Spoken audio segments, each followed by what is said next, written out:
And will we see changes as we evolve and ascend in our general theme of exploration, going from the transforming darkness into light, Yes. to some other kind of theme as a society? Absolutely.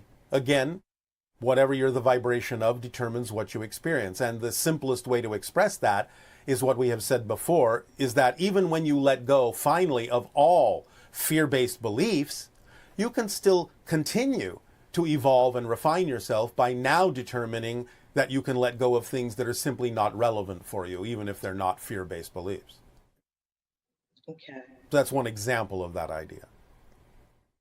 And then lastly, there was a question about technology and sophistication of things like dating apps and other matchmaking services, and how will our experience of dating change in the future if we evolve? We will evolve more, so we balance out our hormones and we're not so driven by that. Yes. And perhaps, well, it will be something more similar to what we experience on our planet, because we operate, as we have said, on pure synchronism. You'll meet exactly who you need to meet when you need to meet them. Period. That's dating. And you won't put on them a insistence that they be someone other than who they truly are. It's much more free-flowing. Because you will finally be honest with yourselves that you have no clue yet as to who they actually are and why they're in your life. You will allow that to unfold and show you who they are and why they're there, and you will take it moment by moment by living more in the present instead of assuming an entire future that has to unfold because you've met someone. So, does that help? Yes, it does. Thank you so much. So then at this time, please allow yourselves to move forward in relaxation in order to enjoy the unfolding of the meditation about to be delivered. Hi Bashar, my name is Martin from Illinois.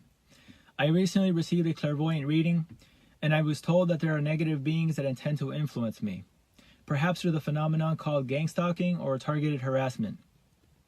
I've come across the ideas that perhaps we were created to be harvested for emotional energy called loosh, perhaps there is a being called the demiurge, and archons that attempt to deceive us through channels and fake holograms of a tunnel of light, and angels and life reviews at death to trick us into staying in this earth matrix. And that our true home is the dark, empty void of creation. And my question is, even if we do create our reality here through our beliefs and our actions, and that a system of logic and evidence will appear to support that, how can we know if the whole basis of this creation isn't a trap for souls? Thank you, Bashar. Bye. What a fascinating story. And that's basically all it is. The idea is not to give over to the outdated, old-fashioned ways of interpreting things based on fear-based beliefs. But I'll approach this from a very different direction.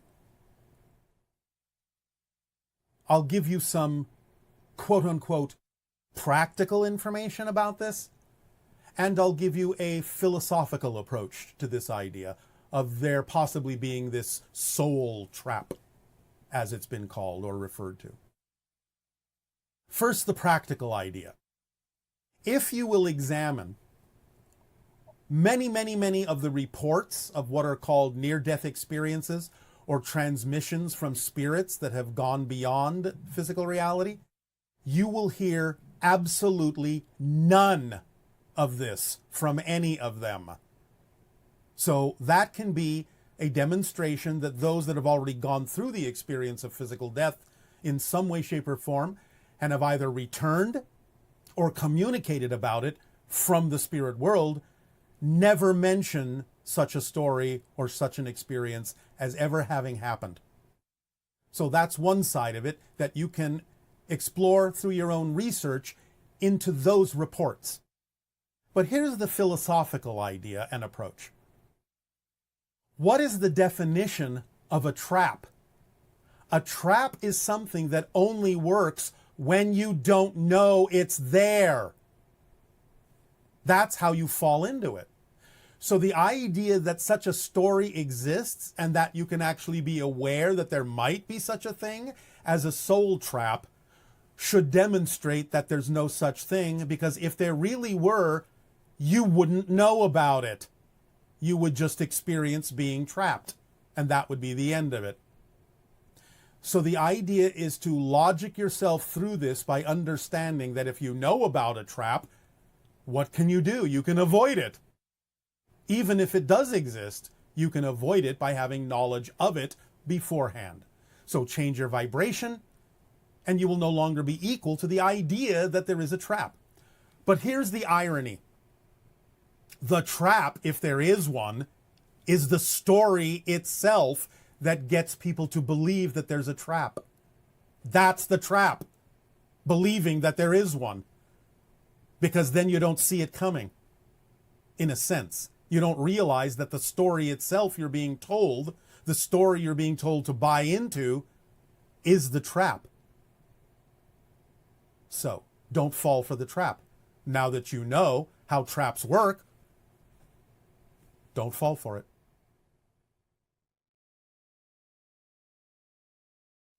Hello, Bashar. And to you, good day. So, you and other teachers often talk about the idea of continuity and continuation after this lifetime experience. Yes, yes. That we're eternal, that we always have more experience, that it never ends. Correct. And I wonder if after we die, we wake up out of time and space, how can we continue to have more experience? Doesn't that rely on time? In some sense, yes. I'm not saying that you become completely timeless when you die. You can experience the idea of timelessness, but very quickly you allow yourself to experience some degree of the idea of time and space. It's just that in the spirit realm, it's far more flexible, far less rigid. But then if we allow ourselves to experience the idea of timelessness, wouldn't we then after that have to experience time again? And wouldn't that rely on time in and of itself, because there's a first this and then that kind of situation? Well, that's a very time-oriented way of looking at things. Mm-hmm. Because in the true simultaneity of existence, in the true timeless state, remember, there's no real experience in the way that you mean it, typically. So that's clearly understood, and therefore, in order for existence to continue to expand its experience of itself, there must be even a minimal imposition of the idea you call time and space, although it can be experienced in a very different way on very different levels that is going to be very foreign to the way you experience the idea of time and space. That's interesting. So I'm getting the sense that there's kind of layers of, Yes. and that also, like, similarly here in this Earth experience, we're experiencing the illusion of continuity by switching frames billions of times per second. Yes. And I was wondering, like, how are we experiencing continuity at all if we're actually projected into all of these frames at the same time? Because you have agreed to play the game of physical reality, which means that even though you are projected into all the frames simultaneously, you don't allow yourself to experience them simultaneously. That's You have interesting. agreed to play by the rules of the game, which says you're going to experience one frame at a time, whether you already occupy all of them or not. Does that mean that on a higher level, the whole thing's completely set up already, or is there still somehow wiggle room and free will in that? There is wiggle room and free will because the structure itself is set up. The structure never changes. What changes is your experience and your perspective of the structure that never changes. And it's those experiences that allow existence to experience the sense of growth and expansion and change. Okay. I'm also curious, and maybe this ties into that, and if so, I'll move past it. But Bashar, you often refer to Daryl as your past self, right? For the convenience of understanding a certain perspective, yes. Obviously, we both exist simultaneously. Mm-hmm. That's what I was wondering, because you also say that cross connections aren't eternal, they're formed for reasons. So I was wondering if there was a fixed relationship there, or if it's just a continuously created cross connection. It is a continuously created cross connection that appears fixed to you because of the nature of your mentality looking at the continuity of the experience. Interesting. Um, and so lots of teachings talk about Earth as a school where we're kind of trying to graduate or complete all of our karma and wake up. Yeah, it's an old-fashioned way of kind of looking at it, and that's all right. But from our perspective, rather than looking at it as kind of a kindergarten in the way many Earth people do, it's really a master class graduating. Because you're learning to transform the idea of limitation into freedom, of darkness into light, of limitation into something that you can master and utilize to your advantage. So it's quite a strong school to learn from. And is there an end game to it where we're trying to finish it, or is it more of like an open sandbox where we come to have the experience that's offered here, but we're not like stuck in it until we're out of it? No, it's both. You can create your own cycles of beginnings and endings within it, according to your own plans and choices.